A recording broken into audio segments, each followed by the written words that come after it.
posso dizer que sou doble chapa, assim, porque na verdade atribuo um peso grande a uma primeira infância, que eu vivi em Caxias e tal. Mas a rigor a minha família só passou por Caxias, né? Se mudou para lá em 1957 e eu nasci 2 anos depois, 59, e em 1965 viemos para Porto Alegre. A partir do momento que o meu irmão parte para a militância política e para a guerrilha, para a luta armada depois, e para a clandestinidade, e que coincide, é claro, né, com o fechamento do regime mesmo, o AI-5 e tal, o período do Médici ali, que comecinho dos anos 70, os outros irmãos, a família começa a se dissolver, assim, coincide também com a separação dos meus pais um pouquinho antes, em 67, meu pai sai de casa, tudo vai sucedendo, assim, um desmoronamento dessa família margarina, digamos. Então, de uma casa onde, né, 10 anos antes éramos 9 pessoas, né, pai, mãe e 7 filhos, em menos de uma década, se resumia a eu, uma irmã e minha mãe, né? E numa situação sobretudo a minha mãe, assim, de uma depressão, se não clínica, né, mas assim, invisível, uma tristeza cotidiana em função da história do meu irmão, que estava desaparecido, né, ficou 7 anos nessa condição de desaparecido político, até que se localizou um corpo dele em 1979. Né. Lembro muito das histórias dele com o irmão, porque eles eram muito apaixonados assim, um pelo outro. Imagina, para mim e para os outros irmãos, né? Ele é mais velho, ele é um personagem mesmo muito forte, por essa militância, por essa combatividade e tal. E além disso era poeta, né? Tem lindos poemas dele, tem quase uma obra tenra, poética ali de um jovem poeta, então, que foi publicado, né, que o livro dele chama Condições Ideais para o Amor, né, um livro que a Suzana e com a organização do Antônio Oshel fizeram acontecer, né, com poemas dele, com textos e cartas dele da Suzana, então, dele para a Suzana. Enfim, era um personagem admirável por si só. Eu acho que não é só, não sou só eu, não estou sozinho nisso. Agora, para mim, era o mais velho ou o mais novo, era um pai herói, de alguma forma, né? Eu achava muito lindo os dois. O Luiz Eurico era como se fosse o pai dele, né? Eles tinham se separado há pouco tempo. Então, acho que o Luiz Eurico ocupou esse papel de pai. E acho que ele tinha uma influência muito forte no menino, até pelas coisas que o Ney conta, de o que ele ia ser quando crescer. Ele deve ter contado essa história. Então, eu com 7, 8, 9 anos, estava vivendo isso. Estava aprendendo a dizer, para deleite do Luiz Eurico, me ensinou e dos seus amigos, me ensinou a dizer para os amigos dele, para os colegas, quando chegasse lá e perguntasse o que tu vai ser quando crescer? Eu dizia, eu vou ser guerrilheiro. Eu me lembro dessa história na época, essa história é maravilhosa, né? A professora se assustar porque uma criança não pode dizer o que vai ser quando crescer, entendeu? É muito legal. A professora perguntava, o que tu vai ser quando crescer? Ele dizia, eu não posso dizer, eu não posso dizer, eu não posso dizer. E a professora mandou chamar a mãe. O que aconteceu com a mãe e a professora, eu não me lembro. Mas por que ele não podia dizer? Porque ele ia ser guerrilheiro. Então, o Ico ensinou ele que ele ia ser guerrilheiro, mas que ele não podia dizer para ninguém. Coisa mais querida.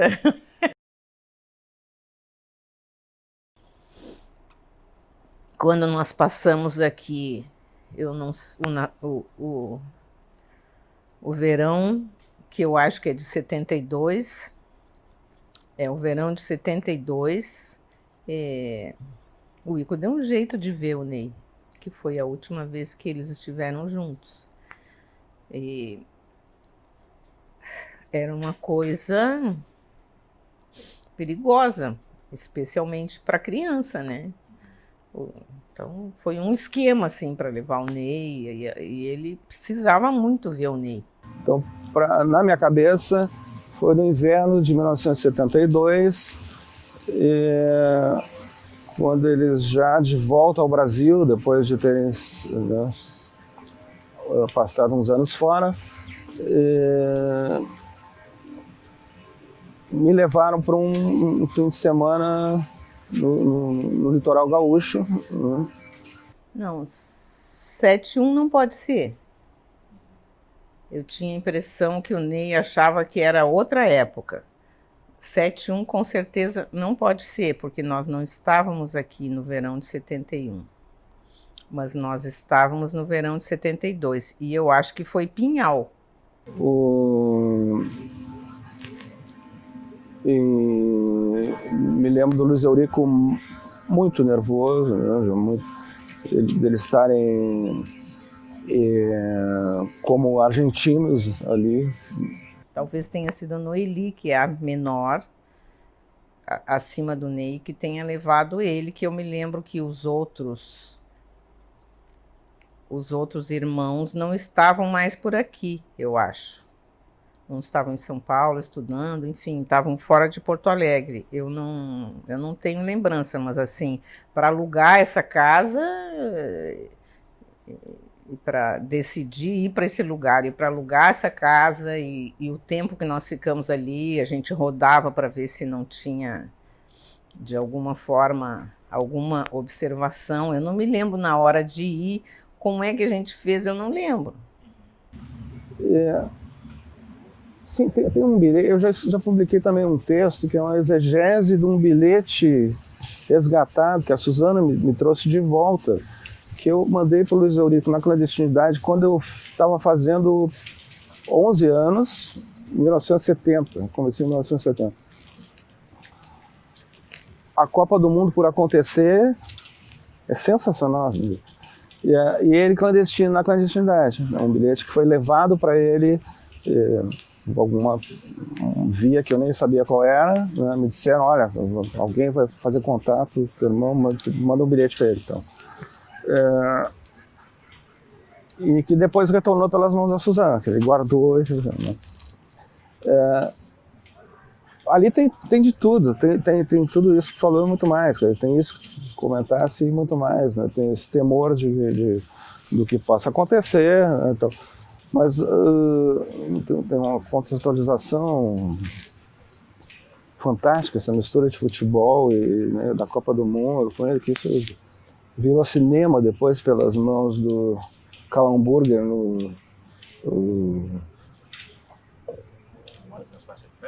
O Ano que Meus Pais Saíram de Férias. Aqui é um filme que eu me enxergo muito ali naquele. Mas assim, menos de 2 anos depois, o Luiz Eurico já estava desaparecido.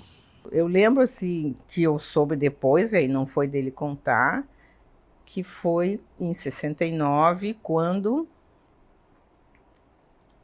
o DOPS começou a procurar o Luiz Eurico, que ele tinha sido condenado pela tentativa de reabertura do Grêmio do Julinho. Esse é o motivo da condenação, 6 meses de prisão. E eles foram na Calduro. E o Ney estava em casa, e não me lembro quem era outra das irmãs que estavam em casa. E o Ney fazia de conta que estava doente, eles falavam com o Ney, e o Ney caía, dormia, é uma coisa assim, que é... Imagina uma criança desse tamanho, em 69 ele tinha 10 anos, entendeu? Tendo a percepção de que ele tinha que enganar a polícia pelo que pudesse acontecer dentro da casa, com o irmão, enfim. Eu já muitas vezes pensei nisso, no quanto deve ter sido difícil para ele entender, né? E de que forma o Luiz Eurico explicou isso para ele a ponto dele dele absorver e dele ter uma relação normal com isso, né? Todo mundo sabia, no fundo, que tinha morrido, estava morto, tinha sido assassinado, mas que tu não consegue elaborar, né, e aceitar pela ausência do corpo, da evidência concreta. Então, somos o que vivemos, né? E nesse período até o final da adolescência, justamente onde a gente está sendo moldado estruturalmente, né? O que vem depois vem para a gente adaptar, né? Modificar dentro do possível, mas ali desde a opção por fazer música e dentro disso da letra, da poesia tem uma importância muito grande para mim, o Luiz Eurico, a minha visão de mundo,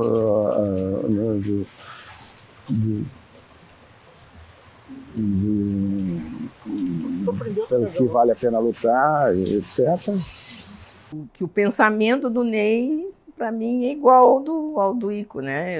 Eu, quando imagino o Ico vivo, eu imagino ele vivendo e pensando e tendo o mesmo tipo de projetos de vida, né, que o Ney tem. Ele fez aquela música em homenagem ao Luiz Eurico, né, pelo que eu sei. Ele sempre queria fazer uma música em homenagem ao Luiz Eurico. Ele pensou, acho que uma época, em musicar algum poema dele depois.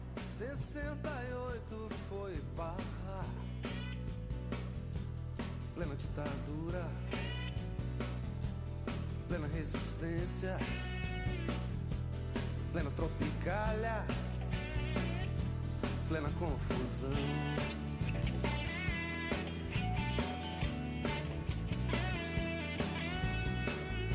Foi um rebuliço lá em casa, manifestos, passeatas, festivais de mini saias, meu irmão limpando a arma, meu irmão.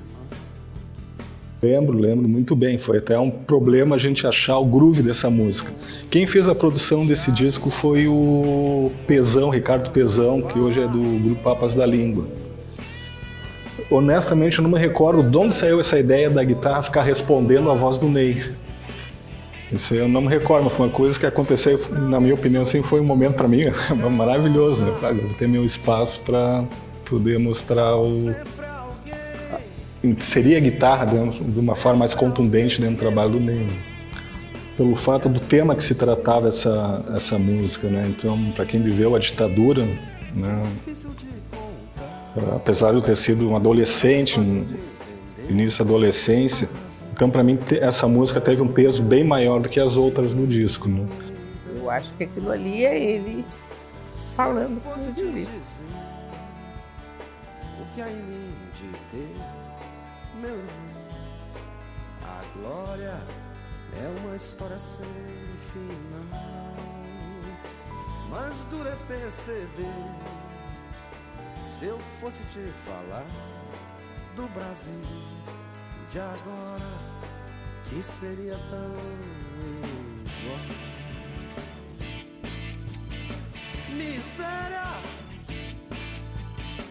doença, polícia brutal, luxúria,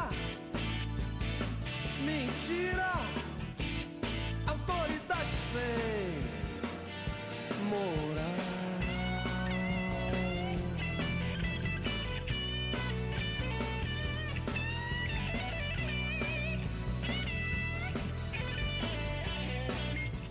Minhas irmãs tocavam piano, uma delas tocava violão, aprendeu um pouco de violão. E na mesma época eu fui estudar também no Liceu Musical Palestrina. Era 67, eu acho. Estudei alguns meses, foi a primeira vez que eu me apresentei no Teatro São Pedro. Eu e mais uns 15 gurizinhos tocando violão, a mesma música. Hoje Eu quero a rosa mais linda que eu ver. Em 3 acordes.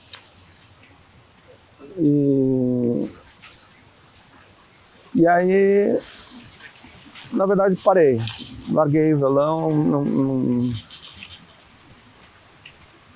praticamente não... Sempre teve um violão lá dentro de casa rolando, né? Pela sala e tal. Isso nunca deixou de acontecer. Mas de estudar, de me ver como alguém que faria alguma coisa com aquilo, foi só bem mais adiante, só no final da adolescência, ali, já nos Estados Unidos, que eu... O lugar que eu fiquei, ele é ao mesmo tempo muito interessante. Eu sou da Califórnia, 3 horas de Los Angeles, São Francisco não é muito longe. Eu fui fazer esse passeio todo, né? Las Vegas também para o outro lado, 3 horas. Mas é um buraquinho no meio do nada, do deserto. Uma cidadezinha de 16 mil habitantes numa beira de estrada, assim, com muito fast food e motéis e posto de gasolina, né? Um pouco mais do que isso, mas não muito. Então, e a solidão dos primeiros tempos, sobretudo, chegar lá numa terra estranha, ficar 1 ano fora, né, com essa idade, longe dos amigos, da família, numa época que não tinha essas WhatsApp, telefonar era uma coisa caríssima, uma carta demorava meses, às vezes, para chegar. Então, uma das coisas os recursos que eu achei para lidar com isso é um violãozinho que tinha lá na casa, tirado no canto, e tinha, por incrível que pareça, uma lojinha de música na cidade com sheet music, né, com partituras, cifras. Tocava nessa época. Então eu comecei a tocar o que tinha no lugar para tirar, né, e que era muito do pop, do folk que estava acontecendo na época ali, Elton John, Paul Simon, outras coisas de sucesso de rádio, Beatles, que é claro que tinha ali, né? Eu comprei um songbook dos Beatles, uns 50 músicas, e fui por conta, assim, tirando, né, um pouco que eu já tocava, já sabia os acordes. Eu compus a minha primeira música lá, né?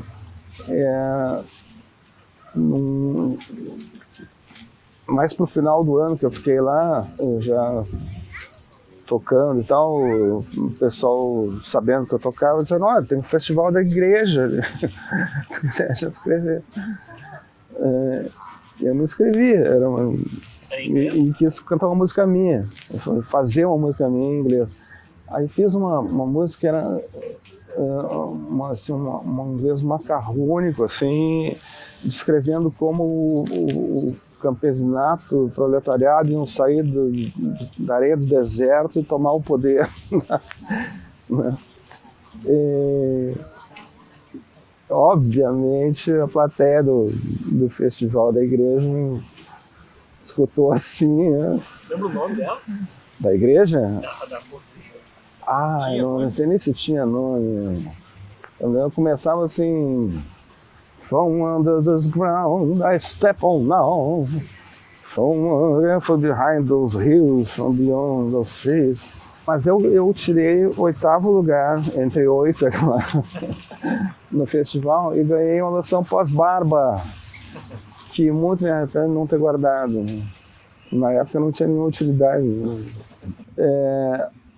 Olha, quando eu voltei, era final de 1976. Eu voltei em julho, agosto de 76. Né? A situação ainda era bem fechada, mas havia uma latência maior da resistência, né? Uma pseudo promessa de abertura com o Geisel, né? O Geisel entra em 74, eu acho, né? E que logo em seguida se revela também uma grande mentira, com o pacote Abril, 77 e tal. Mas enfim, o país já forçando uma barra, né? O Herzog, acho que foi morto em 75 ou 6, então assim, a classe média já minando um pouco o apoio ao golpe, né? já se refluindo um pouco nesse apoio ao golpe,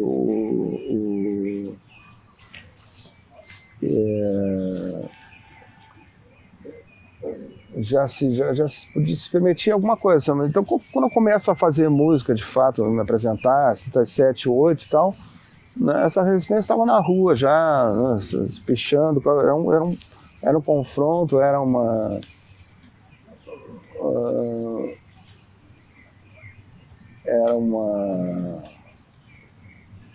coragem que se exigia de quem estava. Eu não estava nem sequer engajado formalmente na militância, não, né? nem dentro da universidade, né? Eu estava mais nesse território de roda de som, da cultura, eu acho que todo tímido quer encarar uma plateia, porque é justamente para se afirmar como alguém que não, né? É muito comum isso, assim. Nem Mato Grosso é tímido pra caramba.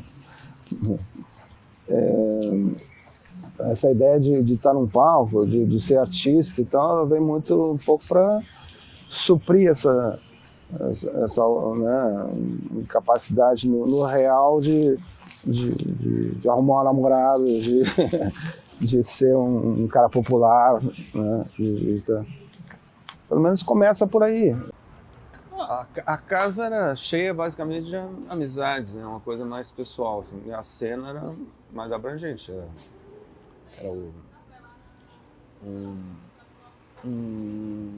uma migração que aconteceu, inclusive, né? De meados dos anos 70, da Esquina Maldita, que era o ponto boêmio do Bonfim, e ficava ali na Esquina Maldita, é Sarmento Leite com a Oswaldo Aranha, né, em frente à Faculdade de Arquitetura. Então, assim, mais conectada à universidade, né, a universidade pré-campus de Viamão, né, do Vale. Campus do Vale que chama? E que aí no início dos anos 80, acompanhando essa migração, talvez, do campus, né, começa a mudar um pouco de perfil e se estender pela Oswaldo Aranha até esse ponto em que a gente está aqui, né? Justamente, Fernandes Vieira, Felipe Camarão, né? Como eu te falei, assim, o berço da coisa do Bonfim veio lá da universidade, então tinha, e do fato de ser um bairro universitário, né? Mesmo quando o campus levou muita coisa para lá, né? As pessoas continuavam a vir a Porto Alegre, morar no Bonfim, por exemplo, né? Então era tudo ao mesmo tempo, tu vê assim, né? Uma abertura política acontecendo, né? Embora eu deteste esse nome e tal, dos milicos, né? Lentamente, né? E toda uma série de fatores que foi construindo a cena cultural, o Bonfim enquanto uma potência boêmia, vamos dizer assim. O primeiro show em teatro que eu fiz foi ali. Foi? Foi no Clube de Cultura, junto com o Gelson Oliveira, chamado Lado a Lado.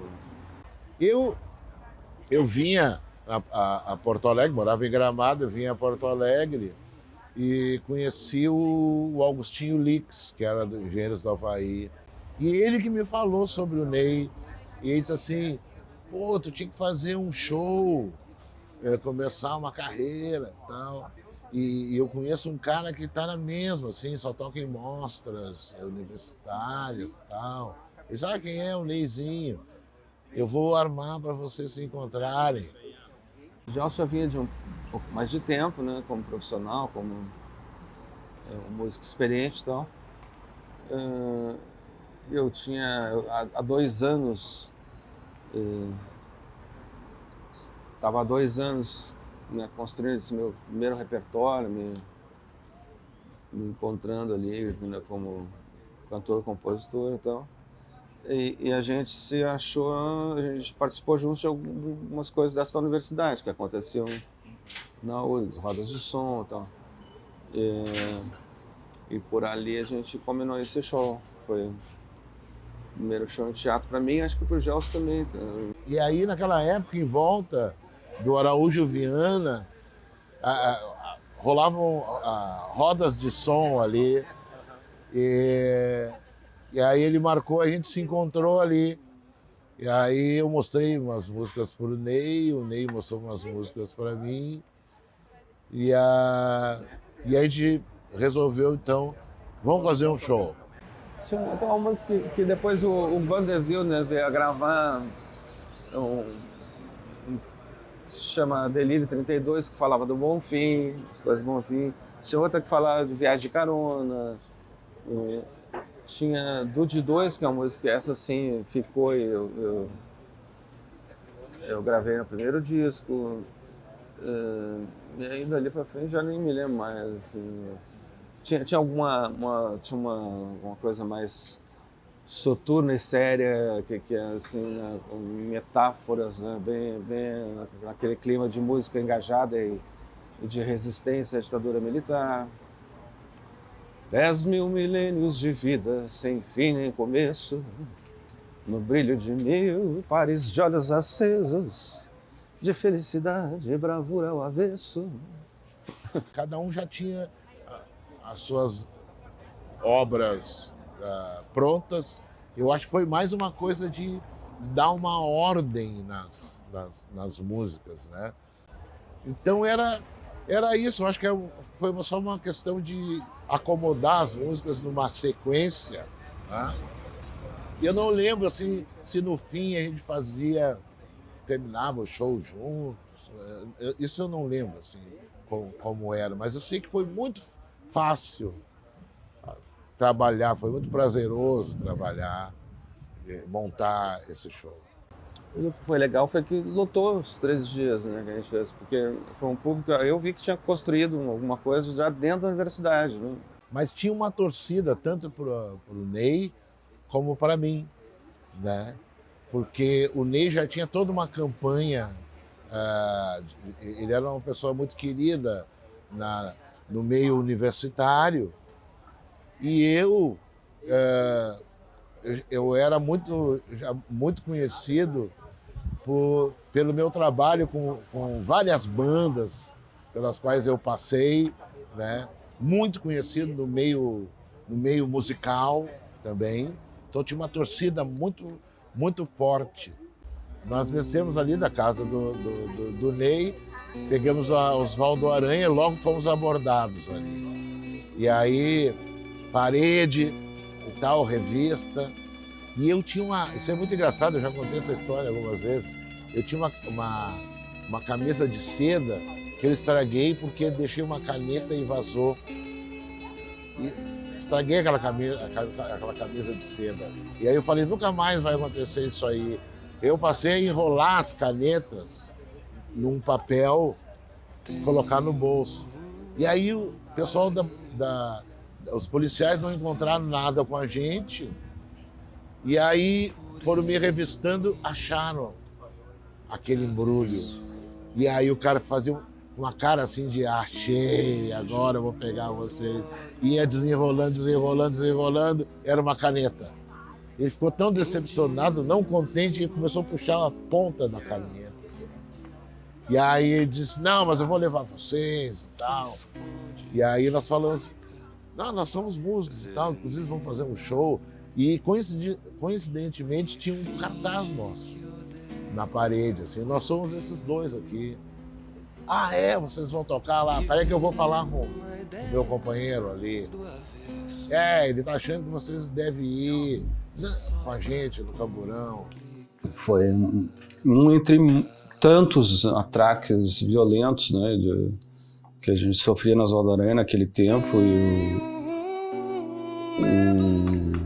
A gente dobrou a esquina da avenida e não foi sequer inquirido sobre nada, né?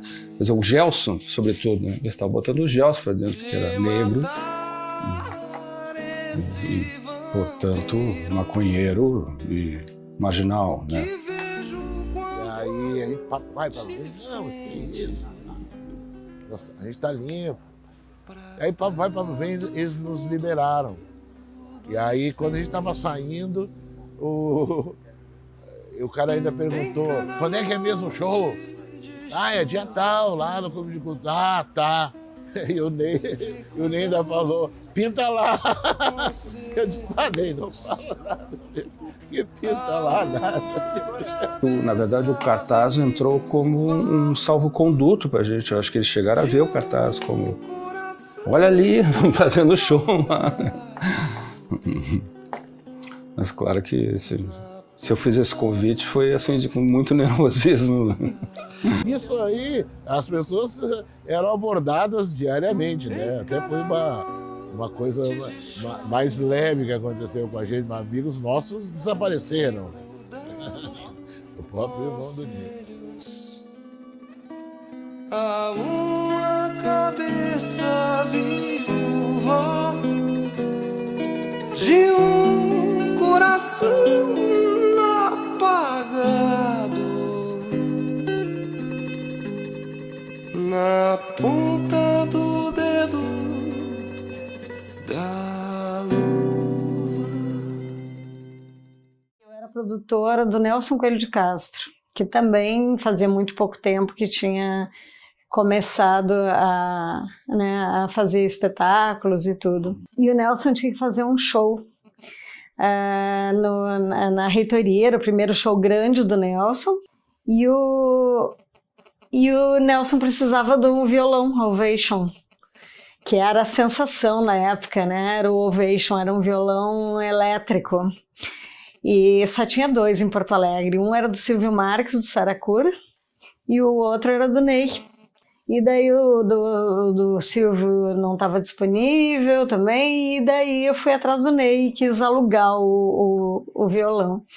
E o Ney foi super querido e emprestou, não quis nem alugar, emprestou o violão. E eu fiquei super agradecida, né, na ocasião. E disse para ele, olha, quando precisar qualquer coisa, prende o grito, né? Daí, um tempo depois ele me procurou e disse que gostaria que eu fizesse a produção do trabalho dele. Então, nessa ocasião que ele me procurou, a gente começou a namorar e eu não tinha visto ele cantar e nem pensado em produzi-lo ainda. Eu fui vê-lo cantar pela primeira vez num show coletivo que teve no Araújo Viana. E isso aí, eu já estava namorando o Ney fazia um mês e pouco, e fui nesse show. E daí, quando eu vi o Ney cantando no palco, eu levei um susto. Eu disse, meu Deus, de onde saiu essa voz? O que tá acontecendo? Quem é essa pessoa, sabe? E daí, nessa hora, imediatamente, eu disse, não, mas nós temos que fazer alguma coisa com a tua carreira. Foi um disco independente, né? Primeiro. Mas produzido pela Dedé Ribeiro e pelo Augusto Lix, basicamente. A gente vendeu disco antecipado para pagar uma parte da produção, mas ainda faltou um tanto que o Augusto inteirou para financiar a venda do disco. Eu acho que eu me lembro do Ney, a primeira vez que eu ouvi falar no Ney deve ser 80, por aí, 80, 81, talvez 79, que o Ney estava tendo essa ideia de fazer o Ney Bônus, né? De vender bônus pro disco. Isso aí já tinha dado certo com o Nelson Coelho de Castro. A gente repetiu, fez um Ney Bônus, vendia um bônus do disco.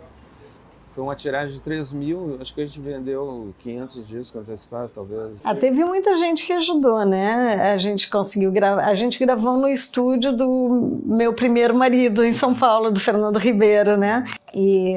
E o Fernando ofereceu, disse, olha, venham para cá, venham que a gente dá um jeito.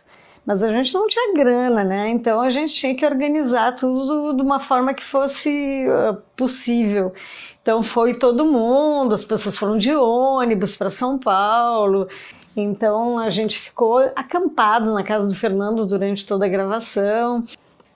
E a gente fez, daí a gente aproveitou para levantar algum troco, a gente fez um show no Lira Paulistana lá, que era o lugar da vez em São Paulo, né? Acho que é um bom retrato geracional aquele disco, né? E não é por outro motivo que ele marcou bastante, né? Muita gente fez sucesso na época e muita gente se lembra dele como uma coisa significativa. Dentro do estúdio eu não estava, eu estava há pouco, né? Eu toquei, eu fiz isso aqui, ó. E me chama de Robert.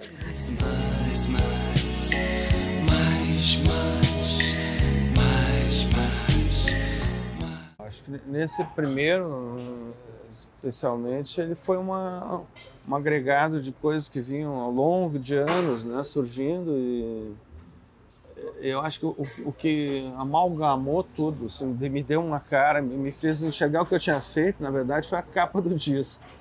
Quando o Roberto Silva fez aquela capa, aquela foto, assim, um cigarro caindo aqui, assim, no mais bonfiniano possível, né? Eu acho que ficou uma coisa que ficou mais clara para mim. As músicas começaram a rodar também em redes de rádio, né? Cara, assim, a gente passou a fazer show em Novo Hamburgo, em Caxias, em Pelotas, em Santa Maria, né? Tinha essa empolgação toda, mas a gente não fazia grandes espetáculos, né? Eram espetáculos menores, né? A gente era meio criança ainda, mas ele era um cara assim, mais maduro intelectualmente na época. Por outro lado, eu era mais estável emocionalmente e ele menos, então era uma pessoa que tinha umas mudanças de humor bastante grandes, assim, então tinha épocas em que ele estava super disposto a fazer turnês, a fazer tudo, e tinha, de repente, no meio da turnê, ele mudava de ideia, sabe? Então, a gente ficava lutando com essa questão, assim, dele desmarcar shows, ou desmarcar, ou resolver que não ia fazer uma entrevista num determinado momento, mas não era um capricho, né? Era uma coisa assim, que de vez em quando ele realmente ficava atormentado. Ele ficava atormentado e daí mudava o que ele queria. Tinha muita turnê, a gente fazia muita turnê. E às vezes saía só eu e ele de carro, sabe? Então a gente fazia... Teve uma vez que a gente fez isso, a gente fez 22 cidades e que era só eu e ele num Corcel 2, assim. Pouco mais de um mês, eu acho. Acho que a Dedé está sendo generosa, até porque, assim, a gente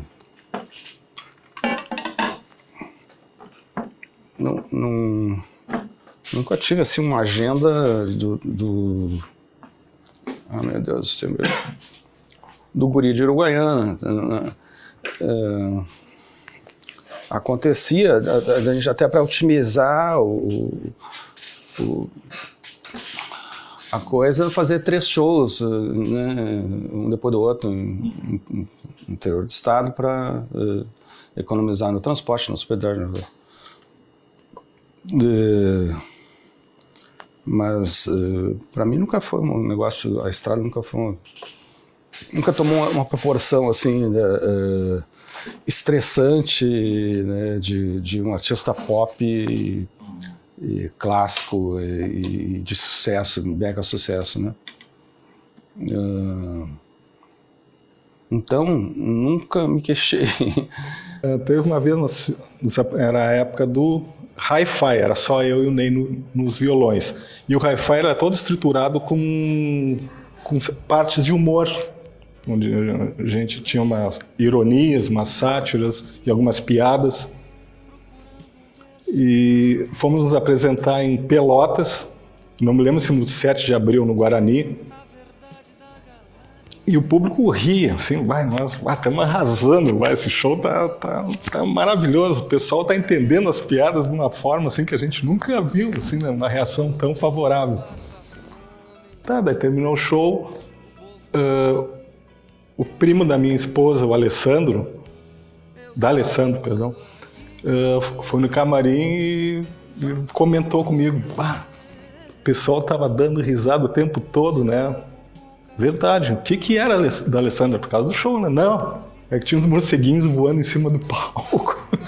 Então a gente tava tocando e os morcegos sobrevoando, assim, o pessoal caía na risada. Né? Eu lembro mais pelo Paulinho contar também isso recorrentemente. Eu esqueço muita coisa as pessoas lembram, mas como não te lembro? Minha memória é curtinha. Acho que o Ney não vai se importar de eu contar isso. A estreia do Hi-Fi, que era um disco gravado ao vivo, no Teatro São Pedro. A gente terminou o show, o Ney saiu muito satisfeito com a gravação, porque ele errou algumas letras e isso, errar a letra para ele é uma preocupação muito grande, assim. E terminou o show, o pessoal começou a pedir bis, e o Ney sumiu. E aquele teatro começou. E nós lá embaixo, no camarim, assim, que ele fica embaixo do palco, parecia que ia cair, assim, o teatro abaixo, né? Foi um momento bem difícil para nós, assim. Não teve bis? Não teve bis, nem já tinha saído do teatro. É verdade, eu já estava no táxi, não tinha ido embora. Algumas vezes na minha vida eu saí muito irritado de show, eu terminei o show muito irritado, mas é um percentual muito irrisório, né? Dentro do total. Se alguém teve o azar de assistir 2, 3 desses shows, nossa, me desculpa e tal, né? Neurônios explosivos não impedirão que o ciclo evolutivo do planeta cumpra o seu dever. Mas eu, no que der, já sei que um dia vou morrer.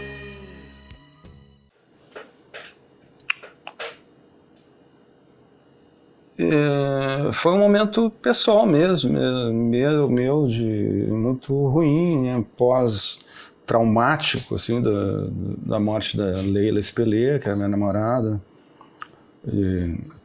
por conta do acidente de carro, né? Onde eu estava dirigindo o carro, então.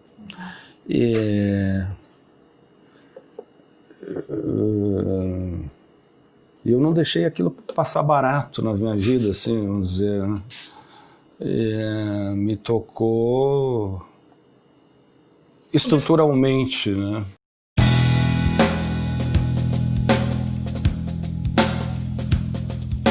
Só nem ao menos Deus por perto. 1000 ideias brilham. Foi subindo a serra, a gente queria ir para Gramado, tínhamos perdido o festival de Gramado e elas eram muito ligadas, assim, estavam bem ligadas ao cinema como figurinistas e direção de arte. A Leila, acho que eu tinha trabalhado no cinema também, né? Estavam fazendo isso nas capas dos meus discos, a capa do Carecas e a capa do En, que não saiu, né? Ambas elas trabalharam, quando eu digo elas, ela e a Vivi Gil, que tinha um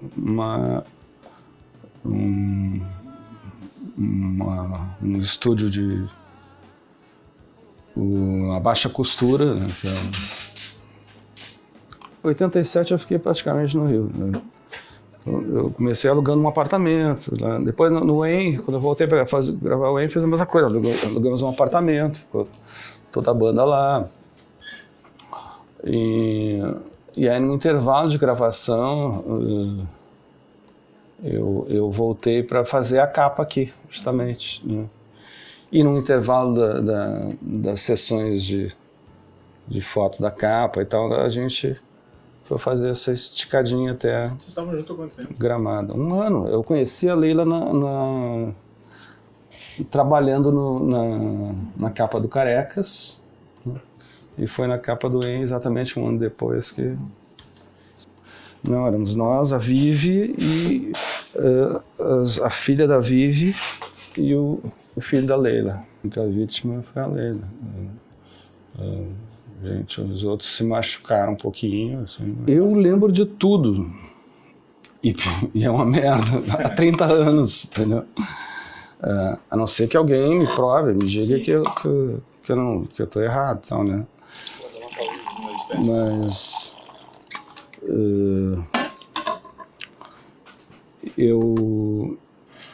a gente estava bem no alto da serra e surgiu uma paisagem maravilhosa, assim, depois de uma curva, né? Só que era um despenhadeiro, assim, também, né? E eu fui, e já tinha uma placa sinalizando, fazer curva fechada e tal, daqui eu fiz devagarinho, fui pro meio da estrada pra gente enxergar um pouco, e o carro apagou no meio da estrada. E eu não conseguia ligar o carro. Foi completa perícia, tudo bem, assim, né? Eu tinha ficado em uma estrada estreitinha, no ponto da estrada sem acostamento, com um beiral do lado, eu no meio da estrada, com o carro apagado, e eu tentando ligar, e vi, assim, que vinha brilhando entre as árvores, assim, um carro que vinha descendo a toda a serra, só que o cara não me viu, né? Sim, tá. Eu via descendo o carro, né? E ele veio até o ponto em que já não tinha, para ele, é difícil parar também naquele ponto ali, e ficou dando um tique por um segundo. Isso tudo assim são milésimos de segundo, né, nesse filme, né? Ele fazendo um tique, vou para a direita, vou para a esquerda, para onde é que eu passo, e eu ligando, e eu liguei arrancando já, assim, cantando pneu, e joguei o carro porque é instinto também, né, pro lado de dentro, pro lado do morro, né? E por milésimo de segundo quase tudo deu certo, né? Eu passei e ele passou do outro lado, né? Só que ele passou também fechando para não cair no beiral, claro, né? Ele passou por mim por fora, mas, né? E no fechar ele deu um toquezinho na minha rabeira. E aí o que eu fiz, o que o carro fez foi isso aqui, onde eu joguei ele para cá arrancando a toda. Ele virou aqui, né? E foi por pouco, não vai todo mundo, né? Aí, essa altura, a Leila já estava se atirando no guidão para virar, né? E eu não estava virando também. Só que o carro dá aquela, sabe, quantas gira, você tem que esperar porque a roda vai reagir depois. E aí, quando ele virou demais, na verdade. E bateu de frente no morro, né? E se tu olhar o carro, as fotos do carro, foi uma batida pequena, né? Mas o estrago, o maior que foi, acho que era eu que estava com cinto, o único que estava com cinto, essa ideia, assim, anos 80 ainda, um absurdo que um motorista usava cinto, lembra disso? O resto, todo mundo no carro estava sem cinto, viajando na serra. E passei a encher a cara, assim, em seguida. E eu estava numa fase super equilibrada, assim, em relação a isso. Tinha ficado os anos do Carecas e do EN até ali, né, até metade do ano, quase sem beber. Estava enfim, super saúde, assim, né? Mas a partir dali foi a questão lá dentro da gravadora, por exemplo, passou por aí, né? Porque eu estava acabando com os frigobar no hotel. Eu ficava deprê e tomava todos para não ficar mais. Eu acho que os primeiros 6 meses foram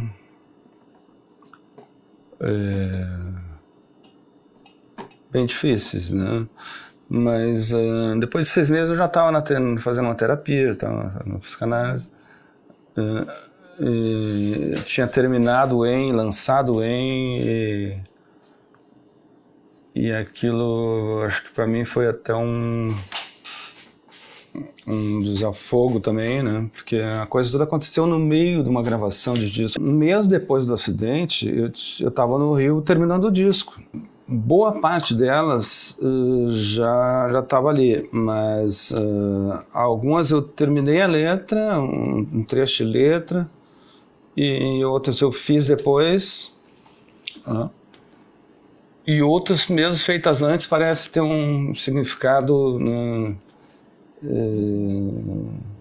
alguma conexão, né, com o episódio e tal.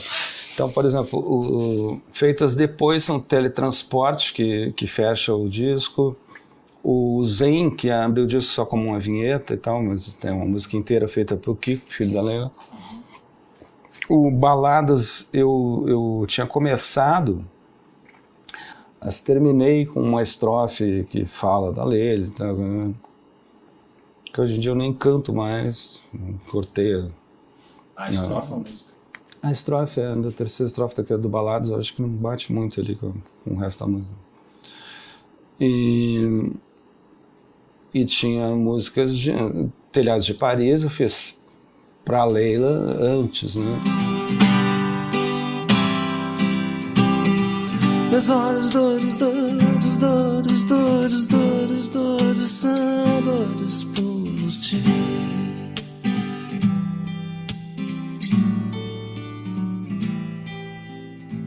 O tempo se foi. O show de lançamento em Porto Alegre, por exemplo, foi no Teatro Presidente, 2 dias no Teatro Presidente. Me lembro que os shows, tudo bem, a plateia foi lá, curtiu, foi embora, mas para mim foram shows tristes, não tinha muito... Eu gosto de fazer um show para deixar as pessoas animadas, né? De modo 99% das vezes consigo. Quero crer, né? Essa é a minha profissão, é isso que as pessoas esperam quando vão para o teatro. Então, é ruim. Então, o episódio de Rei de Julho foi uma das circunstâncias, só assim, de uma separação já, de solução de contrato ali com a gravadora, né, de um momento que eu estava querendo mesmo, isso mesmo, sabe, dar o balde. A ideia era não me comprometer, inclusive, assim, não comprometer um trabalho que tinha um perfil de público, né, aqui em Porto Alegre, com uma versão que eu achava muito ruim mesmo da música, e que tenho certeza que esse público também ia achar. Hey Jude, não fique assim, sabe a vida ainda é bela. E o Ney nunca entrou nesses esquemas. O Ney, quando ele estava na gravadora, o Ney não entendia que a gravadora pagava para algumas coisas acontecerem e que ele precisava fazer aquela trilha do maldito Larry B, lá era Larry B, não é Hey Joe, maldito Hey Joe, com todo respeito. Uma boia de salvação que me jogaram, cara. Tipo assim, pega isso aqui que tu continua na gravadora, cara. Mas não me interessou, não. Ou melhor, me interessou sim, porque no primeiro momento a letra que ia ser usada, a versão, era uma versão do Ronaldo Bastos, né, que ele me mandou, inclusive autorizando, assim, conhecendo o trabalho do Careca da Jamaica, né, se quiser mexer, fica à vontade e tal. E eu ainda mexi um pouquinho, eu sugeri que se preservasse acho que era o refrão, alguma coisinha do original em inglês, porque certas coisas são dolorosas de fazer versão, né, são tão um clássico desses, assim, é difícil, vai traduzir, não fica. E em dado momento achei até que aquilo tinha um aceito, aquilo, né? Eu fui pro Rio para gravar essa. A última vez que eu fui para a gravadora, eu fui para gravar. Última não, depois ainda voltei para assinar. Foi uma negativa de cara, assim, chegou a se cogitar? Não, pelo contrário. Eu fui para gravar, só que quando cheguei lá, a coisa tinha mudado. A gente optou por uma versão do... Como é o nome dele? É um versionista da Jovem Guarda, dos anos 60, né? E fez muita coisa sensacional, assim, também. Depende da leitura que tu fizer, né? Sim. Mas que não tinha meu perfil mesmo. Não tinha a gravação... A trilha já estava pronta, assim, o pessoal no estúdio esperando, né, pegar ou largar, e eu falei, não.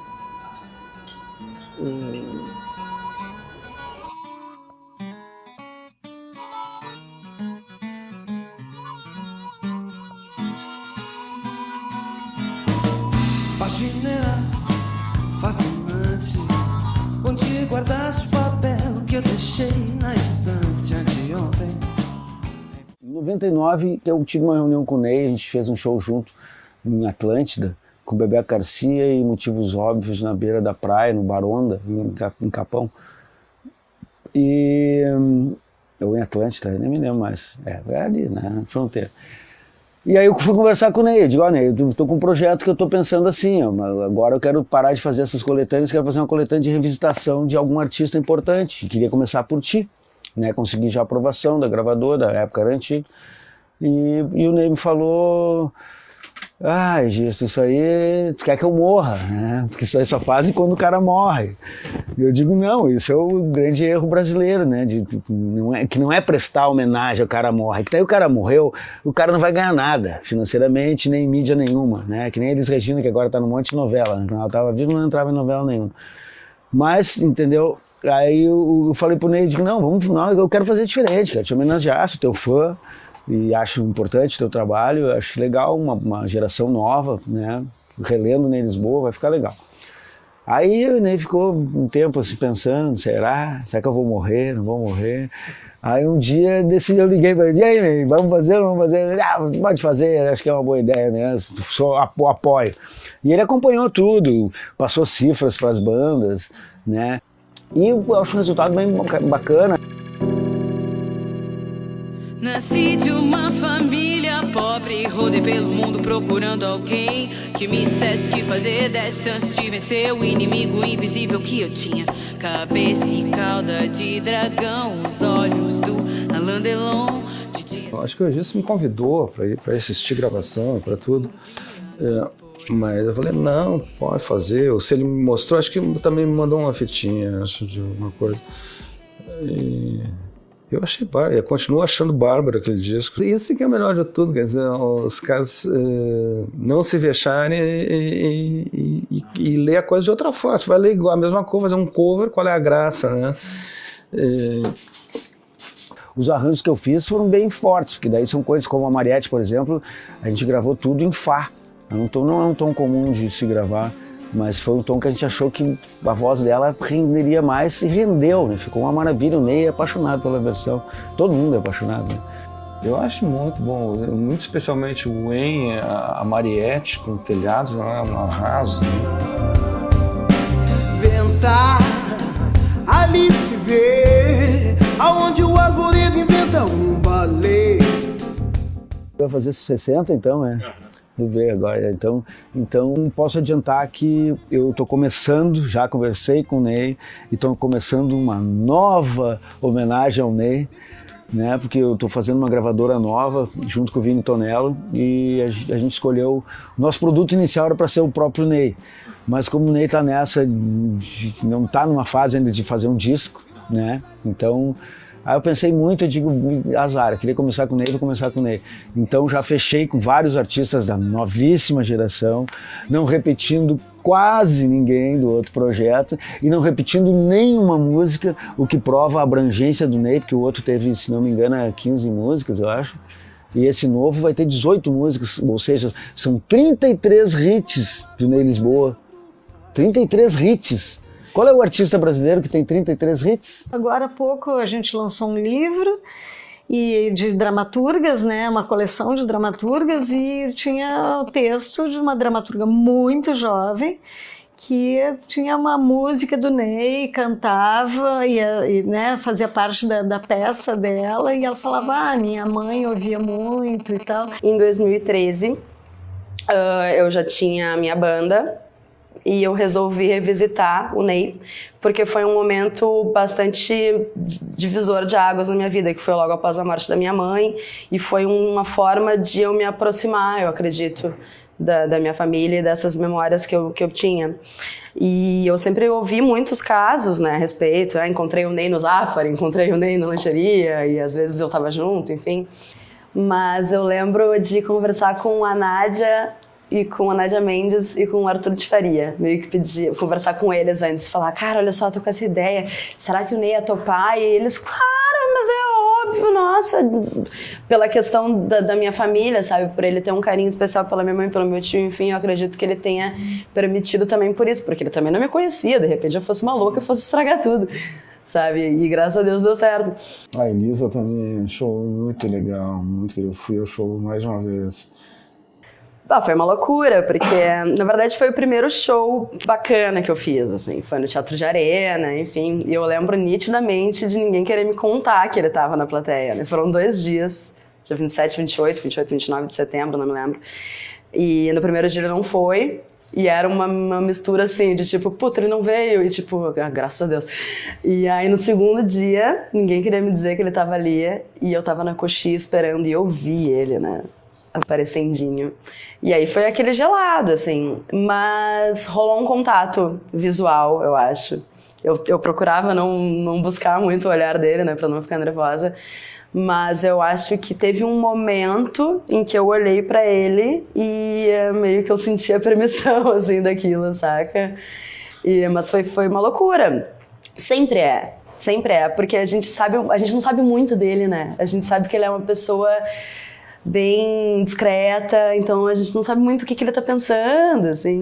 E teve uma outra ocasião muito bacana na casa de teatro que ele foi também. Ele já foi umas 2 ou 3 vezes pra mim, o espanto, né?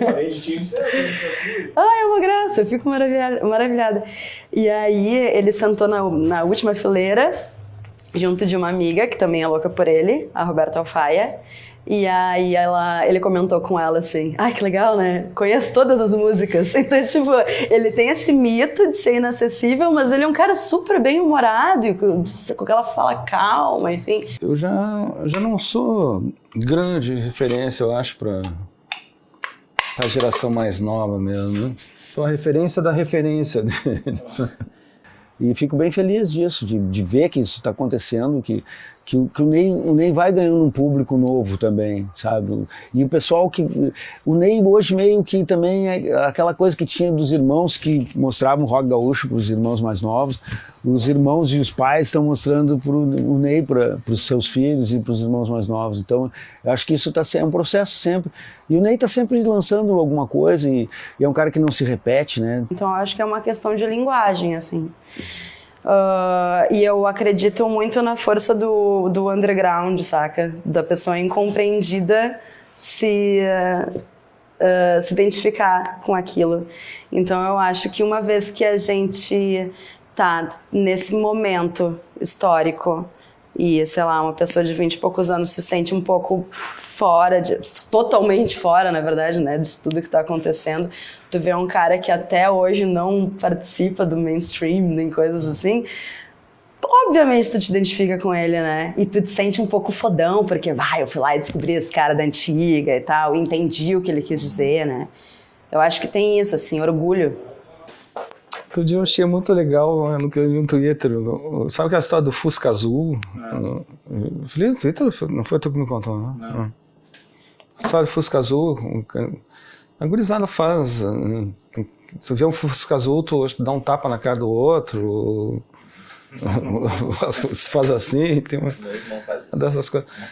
O cara tweetou assim: no Bonfim, ao invés do Fusca Azul, a gente, quando veio em Lisboa.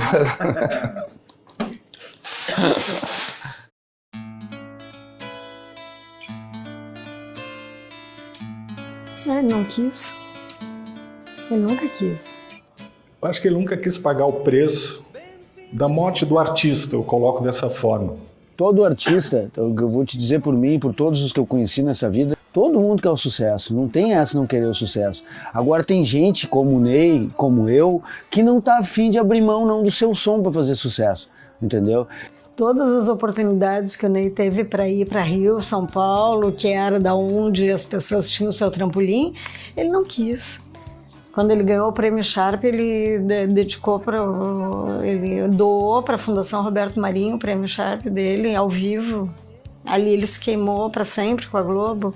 Ele pegou o Prêmio Sharp ao vivo e disse: eu gostaria de doar para a Fundação Roberto Marinho, que precisa mais dele do que eu.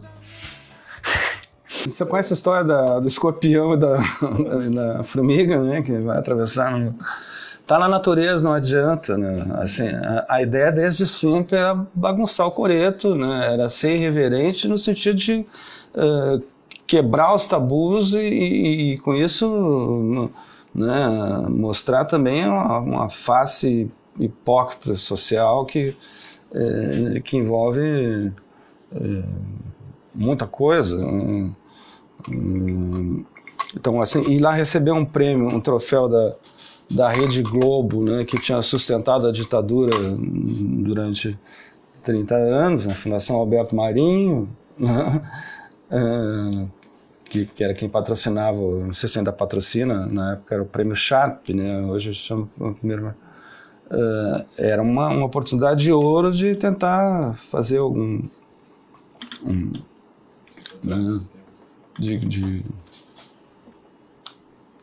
de não ser conivente com aquilo, ao contrário, de fazer alguma coisa, né, irreverente. Eu fiquei sozinho lá dentro, o problema é esse, né? Não tinha mais ninguém disposto a bancar alguma...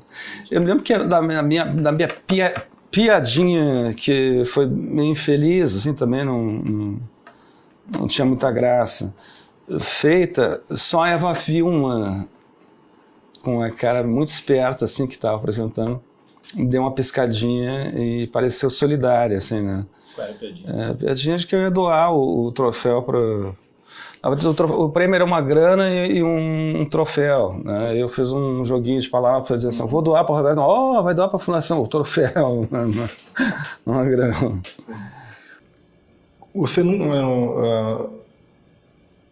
O que faz um artista, às vezes, fazer sucesso não é exatamente aquilo que ele gosta de fazer, aquilo que ele acredita. Muitas vezes tu é conduzido pela mídia ou pela gravadora, na época as gravadoras eram muito fortes. Teve o caso do Hey Jude, do Ney, que foi um bom exemplo, que ele se recusou a gravar música por causa da letra, que era uma letra que ele não achava de boa qualidade. Então ele tem uma postura muito digna e muito forte em relação aos seus princípios, né? O Ney não é um cara de fazer lobby, né? Ele é um cara de apresentar o trabalho dele. Então acho que talvez essa coisa, não abrir mão da sua essência, digamos, mais pura. Então assim foi, com várias coisas, e as pessoas diziam: não, vamos embora, e ele dizia: não quero, eu gosto de Porto Alegre. Por que tu acha dessa opção, assim? Acho que ele gosta de Porto Alegre. Eu acho que o Ney é um cara... De produção, tu acha uma boa decisão? Eu acho, eu não sou uma produtora que acha que o sucesso é bom sempre, sabe? Eu acho que o sucesso, eu acho que o reconhecimento é uma coisa maravilhosa e o sucesso é uma coisa terrível. Eu já vi o sucesso destruir muito mais gente do que construir gente. Eu me sinto muito à vontade, totalmente à vontade, adoro Porto Alegre, realmente me sinto pouco à vontade em outras situações, assim, né, imerso dentro do showbiz do centro do país. Por exemplo, eu sou um peixe fora d'água e tal, né?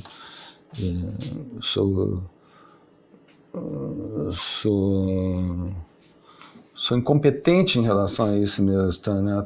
Tanto quanto inapetente, assim, não é apenas que eu não gosto, não consigo. Ao mesmo tempo eu sinto falta de estar mais fortemente conhecido, aproveitando inclusive da gente viver num país do tamanho do Brasil, né? Claro que eu gostaria, a essas pessoas que dizem não foi porque não quis, então me aponta o caminho, né? Então vai lá e faz a arma para mim que eu vou sim, né? Mas claro que assim, se for para uma roubada, eu vou estar sempre incomodando. Eu fico muito honrado, claro, né? Se eu ganhasse R$1 por cada um que diz, grande Ney Lisboa, tu é gênio, ou te para no supermercado e diz, né, a melhor coisa da música gaúcha, né? As pessoas falam também porque elas querem se sentir bem com essa apropriação, né, de poder estar te vendo, te tocando, né? E quanto maior tu for, mais é o significado desse contato também, né? Isso é bacana, eu curto, não me importa nem um pouco ser o herói do bairro, né?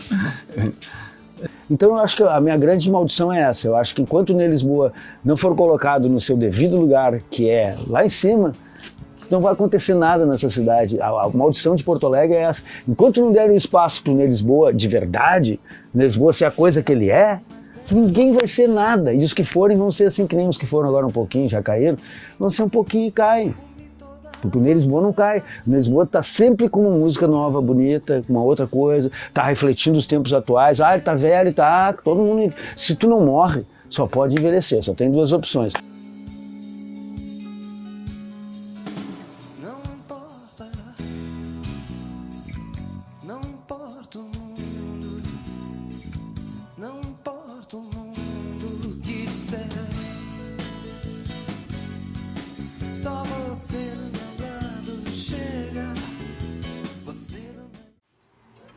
Mas que pra mim, evidentemente, era eu ter que atender um segundo que é a minha filha.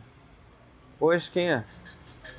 Eu tô dando entrevista aqui próximo, algum problema não? Tu tá sem chave, né?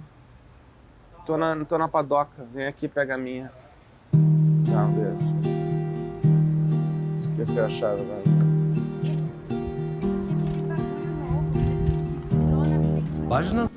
Sei lá, é normal, eu gosto de ser filho dele porque ele é, tipo, muito bom como pai. Mas é interessante, assim, porque as pessoas comentam bastante. Mas nunca foi algo que me afetou tanto, assim. Tipo, dele ser quem ele é. Acho normal. Só às vezes, assim, a gente encontra alguém na rua e para e fala. Eu acho que pra mim é natural, sabe? Tipo, eu acho que é normal. Nunca foi um negócio de tipo, nossa, as pessoas estão falando com ele é muito famoso. É mais tipo, estão falando com meu pai como sempre falaram, sabe? Tipo, sempre quando a gente sai na rua, não sempre, mas geralmente quando a gente sai na rua, alguém dá um oi, assim. E tipo, isso nunca foi estranho pra mim. Então eu acho que eu nunca vou chegar e pensar, nossa, meu pai é famoso. Eu acho que estranharia se fizessem isso com um amigo meu, por exemplo. Com os professores é excepcionalmente, assim, até uma época da minha vida foi chato, agora eu acho muito engraçado. Porque eles demoram realmente pra descobrir, eles demoram assim um tempinho, sabe? Aí começa a fofoca entre os professores na sala, aí eu me lembro que aconteceu assim, quando eu entrei no colégio que eu tô agora, por exemplo, foi assim, o primeiro professor descobriu por causa de um e-mail que eu tinha mandado pelo e-mail do meu pai. Aí no outro dia veio a de educação física, o de geografia e tal, tudo. Eles fazem umas piadinhas, assim, tipo, se eu mandar um disco, tu pede pra ele assinar, alguma coisa assim. Claro, nasceu em janeiro de 2003. Tudo. Do mundo. De certo, sobre tudo. Não, muito, porque ele levava uma vida de quem tem a certeza de que não vai ser pai. Entendeu, né? Então, assim, não tinha nenhuma intenção, perspectiva de ter uma família tradicional, de ter uma rotina ortodoxa, né? Então, assim, eu vivia e trabalhava a meu bel prazer, assim, queria ficar 3 dias trabalhando em Furnado, depois 3 dias adiando, né? Assim eu fazia, e se quisesse vir à noite, né? E tinha minhas relações de amor na medida em que elas estavam bem sustentadas, senão já estava... Sempre tive relações duradouras, assim, né? Mas sem filho no meio, né? Então, assim, sempre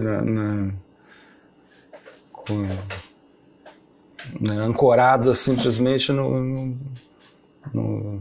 desejo de estar junto e que a qualquer momento podia ter. E aí, de uma hora para outra, bim, tudo isso mudou, né? Olha, meu pai trabalha muito e ele nunca para de trabalhar. Então é uma coisa assim, a gente faz as coisas, tipo, a gente tem uma estrutura de dia, a gente meio que se ignora. Porque como ele trabalha em casa, né, como se ele estivesse no escritório, então ele fica trabalhando, eu fico fazendo minhas coisas. Aí, da noite, quando eu chego em casa, a gente geralmente cozinha, assim. Ou a gente às vezes assiste um filme, mas a gente nunca concorda no que assistir, a gente acaba não assistindo. O que ele quer assistir? Eu quero sempre assistir Harry Potter ou alguma coisa assim, e ele quer ver uma série sobre assassinato, porque ele só gosta de série de assassinato. Ele já zerou a série de assassinato da Netflix. Não foi fácil, mas foi bom. Eu fiquei, até depois da Maria Clara nascer, me reestruturando nisso.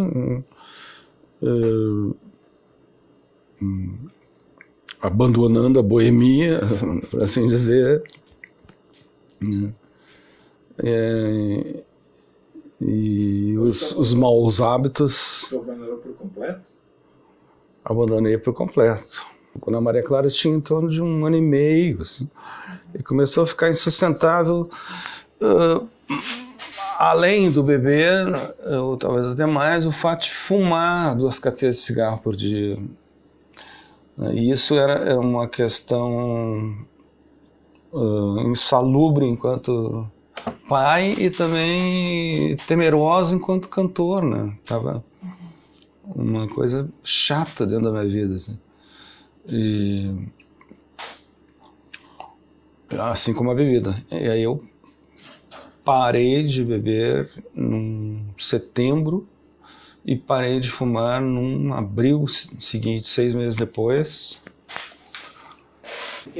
Como artista, assim, houve uma evolução gigantesca pro meu parecer, assim, para ter acompanhado a carreira do Ney, que até o nascimento da filha dele, ele sempre delegava os cuidados da produção do seu trabalho ao empresário, produtor e aos músicos. A gente conversava, trocava uma ideia, mas o Ney não se envolvia tanto.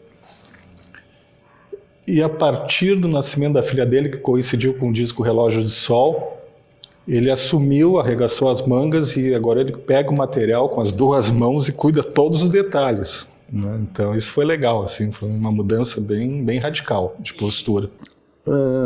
Tem coisas que a Maria Clara me trouxe, assim, né? Poesias que são muito ensolaradas mesmo, no próprio Relógio de Sol, né? Mas ao mesmo tempo tu tem que o processo criativo estava muito ligado também a isso, né? Eu escrevia crônicas e eu fumava um maço de cigarro escrevendo, né? Assim, aquela coisa de deixar o cigarro queimando. Quando eu parei de fumar para escrever, foi uma batalha, meu, era uma loucura. Mas sabe que no frigir dos ovos, no somatório da coisa, dá no mesmo, porque assim, o tanto de merda que eu escrevia, eu compunha bebendo, fumando, então, ia pro lixo depois, né? Eu também tenho uma autocrítica bem gordinha, bem criada. No fim das contas, né, o que hoje eu faço mais lentamente, né, Eu assim, não me atiro na primeira ideia, na primeira frase, no primeiro impulso, né? Tem um rescaldo muito mais significativo, né? mais denso, mais... Né? Eu acho que não teve um momento, tipo, que eu passei a curtir, assim, sempre foi muito natural. Mas como eu sempre ouvi, nunca foi algo que eu, tipo, pesquisei o meu pai no Spotify, por exemplo. E aí, depois que, tipo, sei lá, acho que alguns anos atrás, que eu comecei a criar minhas playlists, tipo, ele sempre tava lá, assim. Porque tem músicas dele que eu gosto muito e tal, que eu até já falei em tatuar, mas ele acha um absurdo. E junto com isso veio a idade também, né? E uma experiência, enfim... Tu quer também, de alguma forma, te superar, né? Assim, isso pode ter um significado diferente para cada um, assim, mas eu sempre quero fazer uma coisa tão boa ou melhor do que eu vinha fazendo, então, né? Isso para mim representou algumas viradas, assim, né? Confissão é minha música preferida. Eu até hoje tenho vergonha de gritar no final do show pra pedir bis, mas um dia eu vou gritar aí. Nossa, se tem uma certeza que eu tirei da carreira do meu pai, é que eu nunca vou fazer o que ele faz. Bom, primeiro que ele trabalha que nem um condenado, porque tem que trabalhar muito, o músico trabalha demais. Isso é tipo uma visão muito errada que as pessoas têm de que músico trabalha pouco. Não, mas ele trabalha muito. E é sempre uma dificuldade, né? Porque a gente nunca sabe o que vai vir. Tipo, o músico não tem um salário fixo, então a gente nunca sabe o que tá pela frente.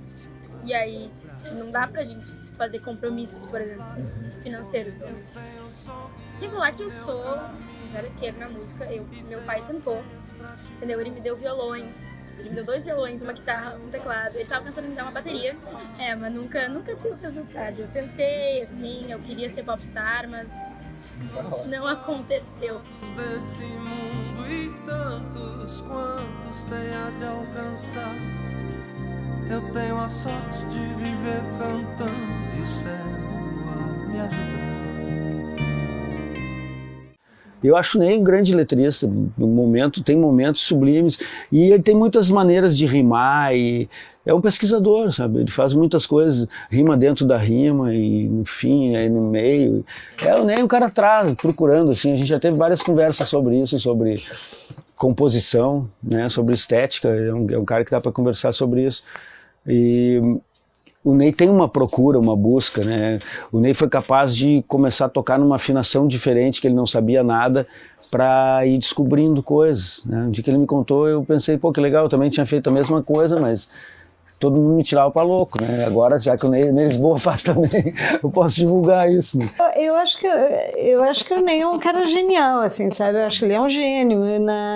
Ele tem uma capacidade muito grande de observação e de filtrar as coisas, sabe? De uma forma muito especial. Ele tem um olhar muito legal para tudo.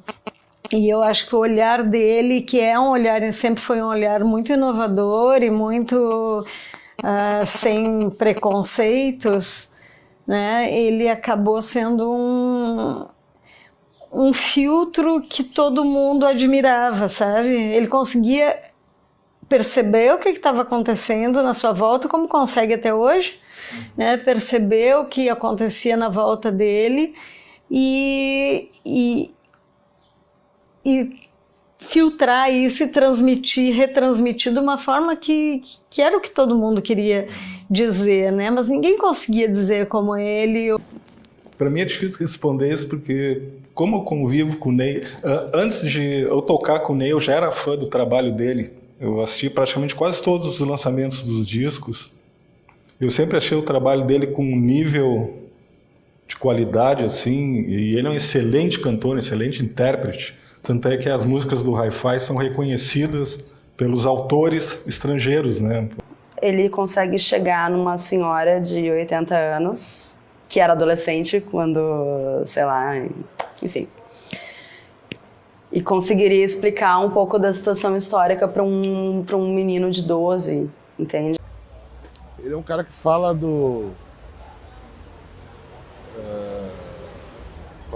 como se diz em jornalismo, ele comenta as coisas da sua época, né?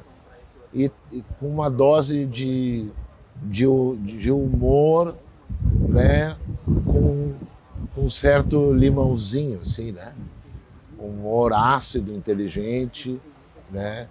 Eu acho que isso é o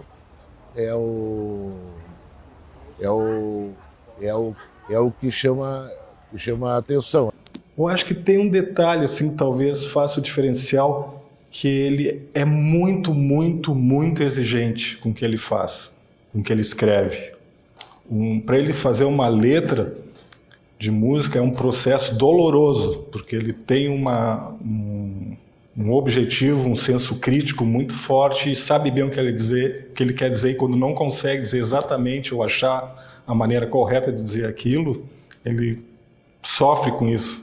Então é um processo doloroso. Em compensação, o resultado é de uma qualidade muito grande. São o sacrifício do artista pela música, né?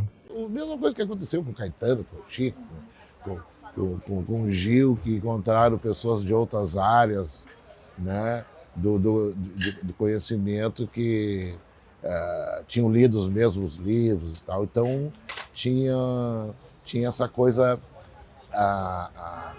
que aproximava não só a gente da música com pessoas que pensavam, né?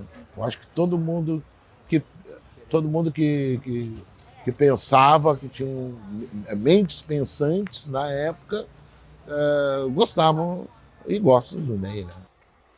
O Ney é um cara íntegro, o que se pode dizer de um artista à la Rimbaud, Artaud, Baudelaire, Jack Kerouac, uns caras que estão preocupados em escrever e falar aquilo que eles acreditam, que eles pensam. A coisa do Ney é verdadeira mesmo quando está na terceira pessoa. Ele canta bem, ele compõe bem, a música é boa e a letra é genial sempre. Então, e não envelhece o que ele faz, sabe? Eu mostro para pessoas em São Paulo o trabalho do Ney, assim, sabe? As pessoas, nossa, mas o que é isso? Nossa, que letra! A letra do Ney é realmente muito boa. Ele é o senhor do Bonfim, né? Ele é um patrimônio histórico, né, cara? Tu não tem como falar do rock gauchesco sem citar o Ney, saca? É que nem falar de Bossa Nova e não falar do Tom Jobim. É uma coisa que eu ainda pretendo convencer o Ney que eu tira um som dele melhor, ó, Ney, tá ouvindo aí? Melhor que o primeiro disco, vai ficar mais mais pesado, o Ney a full. Esse é o meu sonho, produzir um disco do Ney. Não, me considerar um bom cantor. Isso sim. E acho que ainda sou bom instrumentista e nunca fui, né? Talvez ao longo de 40 anos dá pra dizer que eu toco um violãozinho já para o meu estilo, né? E meu consumo próprio. Eu vou te dizer assim, a primeira vez que eu ri e fiquei feliz com o Ney foi depois da nossa primeira reunião do Baladas, que ele me embebedou, legal, primeiro de chopp, depois de hi-fi. E depois quando ele me largou aqui em casa de táxi, que ele ainda ia para a lancheria do parque beber mais, não faço isso em casa, criança, beber mais. E quando ele me largou aqui, ele me disse assim, tu tem razão, eu acho que eu tô precisando arrumar uma namorada. Daí eu fiquei pensando, em momento nenhum eu disse para ele arrumar uma namorada.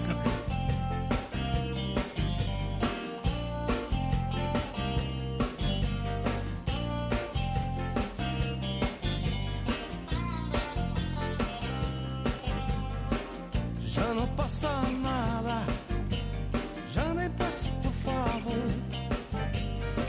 Eu tô abrindo a estrada, chega onde eu for.